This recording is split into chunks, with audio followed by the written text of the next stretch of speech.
So apparently, the eye is governed by various barriers. So the therapeutic drugs must be transported across these protective barriers, regardless of which administration route is utilized. And it is important to note that 75% of the applied ophthalmic solutions is actually lost via the nasolacrimal drainage, and also they are being absorbed systematically via the conjunctiva. And as a result, this situation leads to poor retention times and decreased permeability of the drugs across the corneal epithelium.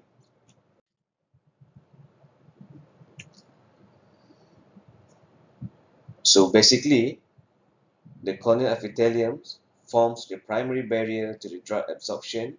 That's mainly via the topical administration. And these cells are surrounded by the intracellular tight junctions, called or known also as the zonular occludens. And these tight junctions act as barriers for formation of drug molecules through the paracellular route. Basically, cornea is like a water lipid sandwich, which it has three layers, which is the epithelium, which have a lipophilic nature, and then the stroma, which is hydrophilic, and they have the endothelium, which is lipophilic. So from here, you can tell why the choice of the drug delivery systems is really important to have the drugs across the cornea. So in theory, the most effective penetration can be obtained with drugs or drugs encapsulated or drug delivered alongside a delivery systems that possess both lipophilic and hydrophilic properties, which is they should be epiphilic. So these are the example of the transport proteins that restricts the drug absorptions, like the P-glycoprotein, MRP, and BCRP. So these transport proteins has been proved to limit the absorption of the topically applied drugs across the cornea.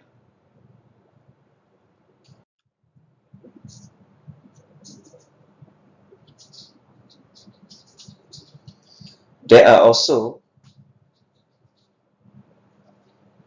barriers actually that the drugs need to face before even they can reach the cornea, and these are called precorneal barriers.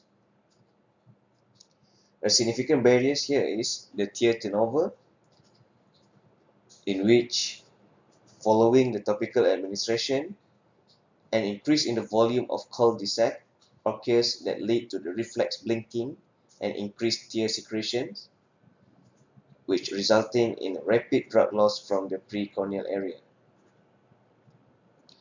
And another barrier is the conjunctiva. Conjunctiva is the eyelids and a globe with a thin and transparent membrane. If you put down your eyes, you can see there's the red part there. So that is the conjunctiva.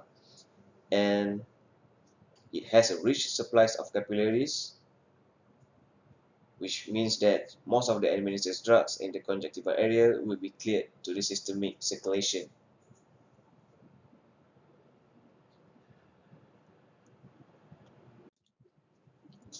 And then we have sclera, which is composed of the proteoglycans and collagen fibers. To have efficient permeability across sclera, it is highly dependent on the molecular radius and the molecular weight. The smaller the better, but it's not the only reasons or the only criteria for better permeation.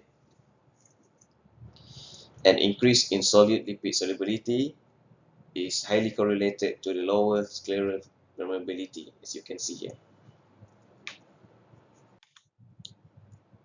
So we can propose that hydrophilic molecules can diffuse through in the aqueous media of the proteoglycans, and in terms of the designs, charge also plays a role in the scleral permeability, which preferential lower permeability of the positively charged molecules due to the negatively charged proteoglycans, which can facilitate electrostatic interactions.